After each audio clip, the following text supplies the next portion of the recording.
hello everyone welcome to my another vlog र आजको यो भ्लग चाहिँ मैले के को बारेमा बनाउँदैछु भने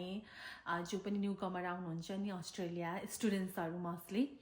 उहाँहरूले जब चाहिँ अस्ट्रेलियामा कसरी खोज्ने त्यो बारेमा म चाहिँ मेरो एक्सपिरियन्स सहित हल्का थोरै इन्फर्मेसन मैले जानेको कुराहरू म हजुरहरूलाई पनि सेयर गर्न जाँदैछु इफ तपाईँहरू अस्ट्रेलिया पढ्नको लागि आउँदै हुनुहुन्छ भने अगाडि नै माइन्ड चाहिँ सेट गरेर आउनु होला किनभने यहाँ आउने बित्तिकै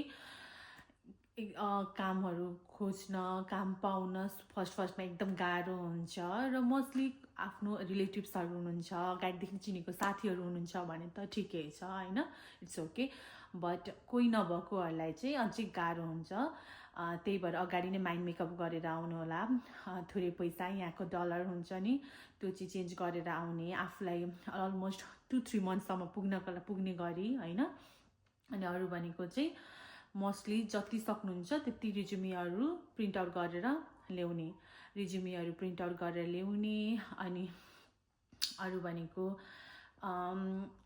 जस्तै अब हाम्रो नेपाली पेजहरू हुन्छ जुन चाहिँ जब पेजहरू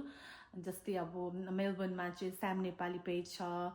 सरोज भट्टराई पेज छ होइन त्यो पेजहरूबाट पनि हामीले जबहरू पाउन सक्छौँ जस्तै त्यहाँ अब धेरै भ्याकेन्सीहरू हुन्छ लाइक धेरै जबहरू जस्तै क्लिनिङ भयो सबको जब भयो धेरै जबहरूको बारेमा त्यहाँ इन्फर्मेसनहरू लाएको हुन्छ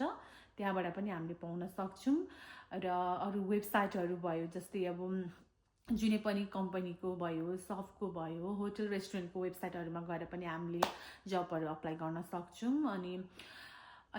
जस्तै अनि अप्लाई चाहिँ गर्नु नछोड्ने जतिवटाबाट भए पनि अप्लाई चाहिँ गरेको गर्ने किन अप्लाई एप जस्तै जब अप्लाई गर्ने एपहरू पनि धेरै छ सिक छ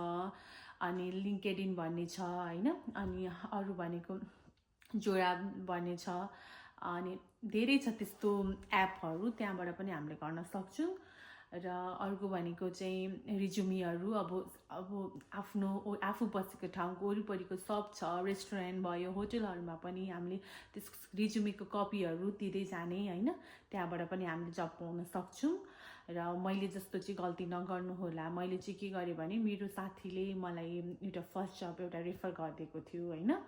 अनि त्यो जबको लागि मलाई फोन आएको थियो कहिले त इन्टरभ्यू गर्न भ्याउँछस् भनेर तर मैले पुरै मेरो अभाइलेबिलिटी दिएँ अझ म यो दिन भ्याउँछु यो दिन भ्याउँदिनँ भनेर अझै मैले उयो गरेपछि चाहिँ त्यहाँबाट मलाई कल नै आएन त्यो जब मेरो हातबाट फुस्क्यो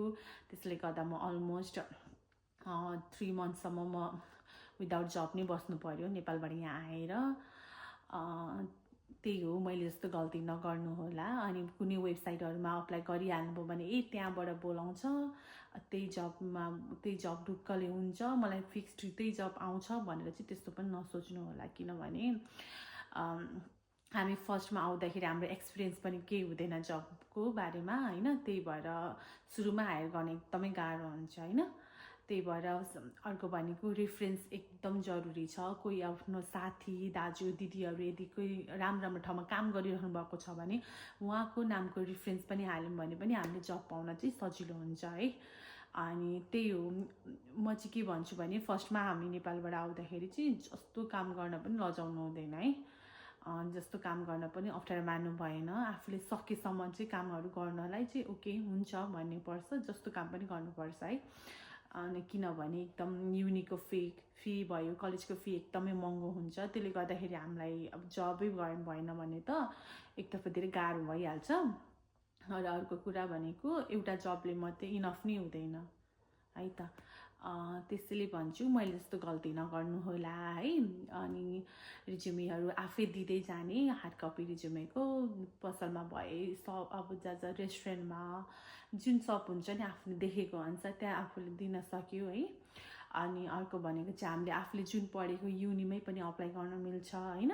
त्यही पनि जबहरूको अभाइलेबल हुनसक्छ है र खासै म चाहिँ प्रोफेसनल एडभाइजर पनि होइन तर पनि यस्तो मलाई मनमा लागेको कुरा र मैले एक्सपिरियन्स गरेको कुरा हजुरहरूसँग सेयर गरेको समय हेरिदिनु होला थ्याङ्क यू